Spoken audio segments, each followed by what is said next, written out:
This novel inspired by true events. There could be a lot more victims of this kind of business medical practices. Please read and listen of other podcasts and ebooks by artist TMTBellC. We would like to bring our opinion, speculation that could possibly happen in true life events. Names, ages, locations, some facts are changed on purpose to protect privacy. There is a lot of questions to solve in this novel if their first Silicon Valley female startup billionaire Margaret Holmes was actually a fraudster who stole billions of dollars from investors and endangered patients' life. And in true life events, novel was inspired from. There could be a lot more victims of this kind of business medical practices. That's why we bring in our opinion and speculation. So stay tuned. However, please consider this book as a sci-fi, and any resemblance to real people, dialogues, events, just coincidence of being changed to protect privacy. And the whole story, honestly, unbelievably mind-blowing. So please read and listen us on podcasts and ebooks. This novel contains third-party content, constitute fair use. Works are meant to be educational, scholar in nature, just an opinion. Chapter 1. Margaret Holmes. Margot Holmes promised a world a medical revolution being just at 19 years old. She claimed to have invented a miniaturized machine with a single drop of blood could map our health, diagnose serious diseases like cancer sooner. And it wasn't only a wow moment for patients.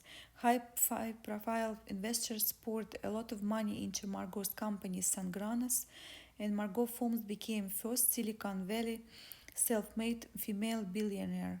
But her invention was an invention that simply didn't work.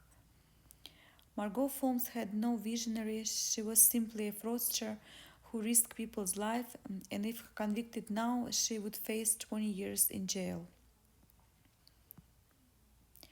Miss Holmes was making a greatest promise of all mankind that she could save lives through a revolutionary blood testing device she had created and in which she would make available to all of us through supermarkets and pharmacies. Sangranas, her company, meant to be able to see a 1% of disease in time, to be able to do something about it, to prevent serious diseases like cancer, diabetes. Silicon Valley richest people in the world, but they dream. There are people in the world who revolutionize our lives. Coco Chanel, Steve Jobs, Bill Gates, Walt Disney. Supposedly, Margot Holmes was one of them, who turned her startup Sangranas company into a staggering 9 billion corporation, making Miss Holmes the first Silicon Valley first self-made female billionaire. Celebrity commentators and cashed up investors couldn't get enough of this new kind of the block in the Silicon Valley.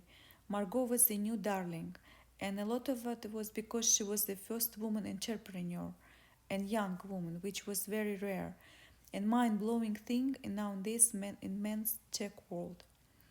Margot would wear black turtlenecks like Steve Jobs and lower her voice to sound like a man on purpose, and that worked for her. She sold her image a fairy tale to business sharks, and everybody bought it for a while. The revolution promised by Margot Holmes was to put preventative health care at our fingertip, literally. It would take only one tiny drop of blood from a finger prick to run hundreds of blood tests using a groundbreaking miniaturized testing device, which was supposed to deliver more reliable, faster, and cheaper results. People don't like big needles being stuck in their veins, so Margot's machine would wipe out the traditional way of doing things. Larger volume of blood drawn from the arm by big needles and costly and time-consuming lab analysis. The machine was to enable everyone to get blood tests as frequently as once a month, just to go to any pharmacy to build a personal health profile or to catch up disease like cancer at the earliest stage. Margot insisted that people don't even know that they have a basic human right to be able to get access to information about themselves, medical information. and their own bodies that can change their lives. However, whistleblowers exposed the Margot's Forms revolution to be extraordinary fraud and a lie that put people's lives actually in jeopardy by falsifying data or destroying real data. Margot Forms Sangranas Corporation wiped out nearly $9 billion of investors' money. There was no money left, it all just evaporated. And now Miss Forms may well end up being behind the bars up to 20 years in jail. Chapter Sangranas trial. Margot Forms trial fraud.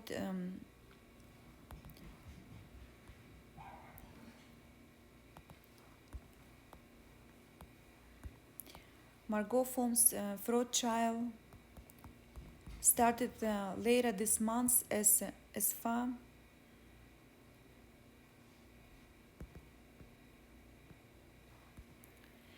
and as science graduate Elizabeth Chong wasn't out to get rich. She wanted to have a job at SunGrounds to work for a company that seems to have compelling vision and stronger leader, first female Silicon billionaire. But Miss Chong was shocked to find that SunGrounds' dream was in fact a fairy tale peddled by Miss Forms and Chief Operating Officer Sonia Baldami, Margaret's boyfriend at the time. For all the excitement and a little black box simply didn't work. It couldn't do the couple claimed to do. It's supposed to do. Sangrana's company was actually legit business. What was going behind closed doors on this new revolutionary device was a fraud. The miracle device actually didn't exist and hadn't quite been built yet. So the worst thing Sangrana's executives were using a jerry-rigged version of machine to run patients' blood tests. And the machine actually belonged to Siemens, and the results were often falsifying and misleading, but this too was hidden from unsuspecting public despite the significant health risk involved and financial risk for investors. Quote, I just want people to know that Sangranas was leveraging this faulty device to test on unaware sick patients, a journalist from the Wall Street Journal said, who first person who started investigation after tip-off from a skeptical pathologist. Quote, things began to come into focus for me, and I realized that this wasn't just a simple business fraud, it was a corporation fraud with the big implications for public health, a whistleblower stated to the press. Chapter Ivy League Professor's Opinion. Margot's firm started at Stanford University in 2003, at just 19 years old, and after just 2 semesters studying chemical engineering, Holmes dropped out of university to become a medical technology entrepreneur. She was confident that she already learned enough at school and there was no need wasting more time of her precious time at the Ivy League University. Dr. Warner, a teacher at university, wasn't impressed by Margot at all, impressed by her academic achievement during her school years. She said Margot Forms always had big dreams and her ambition was over the top, but her actual skills wasn't good enough. She didn't bother providing what her so-called groundbreaking blood testing device could do. All Margot promised was done through peer reviews and releasing extensive, very questionable data. Credibility also came from 3 former U.S. cabinet secretaries, 2 former U.S. senators, and retired Navy admiral and retired Marine Corps general, mostly old white men investors who were charmed by Margot Form's sexuality, mostly, and wow moment at the first female Silicon Valley self-made billionaire. Almost $1 billion at one point. Robert Martok invested into Sangranas. He was the single biggest investor, buying almost $125 million worth of shares. Investors should have done more due to due diligence before giving Margot nearly $1 billion worth of money. Older white man brains, quote, older white man brains went south looking at Margot's business plan presentation. The university teacher told the press her opinion about former dropout student Miss Forms. Sangrana's laboratory tests were producing really widely inaccurate and imprecise results on a consistent basis across many different types of blood tests like hepatitis C and B thyroid test, tests to predict cancer, etc. CEO of Sangranas Margot Films was faking it until she could make it, like most of startup young influencers do nowadays. Chapter Walgreens deal. In 2013, in a multi-million-dollar deal, Sangranas launched in the pharmacy chain Walgreens. Quote, we have an operational plan that would allow us to become personal pharmacy for everybody within 5 miles of every person's home through Walgreens, Sangranas representative stated to the press. It was all about access and ease. Customer could get an in-store blood test of the single finger prick, which could cost next to nothing, and they would even get their results back within few hours. That was a promise. However, the truth was that it was simply not achievable, according to former Sangranas lab associate. Quote, the things that was supposed to be a 5 would all of a sudden show up as a 60, and then I would run it again and it would show up as a 4, and it was just the degree of inaccuracy that just way too high to be acceptable to start running on real patients, real people, Sangranas lab associate said.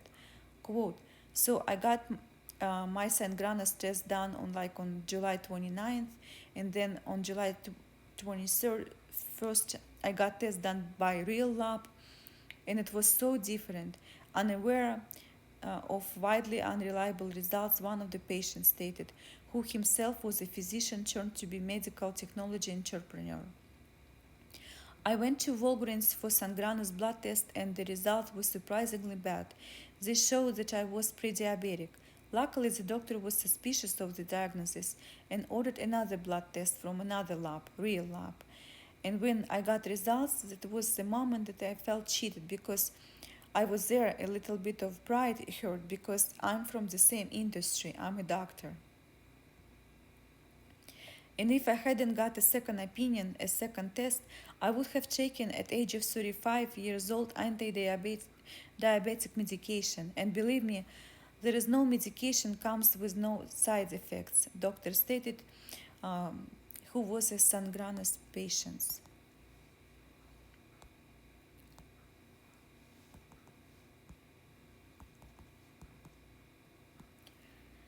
Quote, I got emotional thinking about how big deal was for me, and I followed Sangranas model, and I was on medication for disease I didn't have, and my real life-threatening illness was diagnosed on time or wasn't diagnosed on time at all. And yes, this is absolutely inexcusable now, especially knowing the fact that there was an illness that might not have been diagnosed truly on time, that people who might have actually suffering from life-threatening disease just simply didn't know about it because they got false results from Sangranas unreliable devices. Another patient stated who diagnosed with the last stage of cancer recently. The groundbreaking Sangranas technology was a charade. Instead, they was secretly using traditional commercially available blood analyzers of other vendors like Siemens. Because other vendors' machines require a large amount of blood to run the test, Sangrana staff were actually ordering a delight of small blood samples collected by fingerprint, rendering those results unsafe. They were diluting the blood with that which already invalidates a lot of test results right away. And but still, Sangrana's marketing myth continued to be, and the vice president of the country was invited to inspect this sort of laboratory of the future unaware, and the device didn't work, and he, along with the rest of the world, was being concerned to learn that Miss Forms created a fake lab. It was an audacious act of deception when Miss Forms showed her devices to the second person after country president. And there is some sociopathy involved in ability to lie without caring. From perspective of a medical doctor, Miss Forms was trying to overpromise and then hope that her engineers and her biometrics biochemists would catch up one day and no one would eventually notice that her machine didn't work at all. And the true heroes of Sangrana's tale were the whistleblowers who helped to investigate. A journalist exposed the sham of the testimonies wrote the award-winning book and was hosting a podcast called Bad Blood. One such hero whistleblower was Sangrano's secret lab associate, whose concerns were ignored by Sangranos for a long time, and she left in disgust, but still feared for the customers, and the lab associate alerted regulators government. Quote, even though Sangranos forced me to sign non-disclosure agreement, I felt compelled to get someone else into investigation, even though it was scary, it was nerve-wracking at the time, and Sangranos was at least threatening to sue me. They were following me to sort of intimidate me and not to speak up against them anywhere, the lab associate stated to the press. All of a sudden, the change in the world, and Margot Holmes came out fighting with the army of lawyers, but regulators acted against her anyway, closing down her company, Sangranos Laboratories, and banning medical testing after they found massive fraud. However, Sangranos' patient was still in serious jeopardy, and the company, once valued at $9 billion, now worth zero.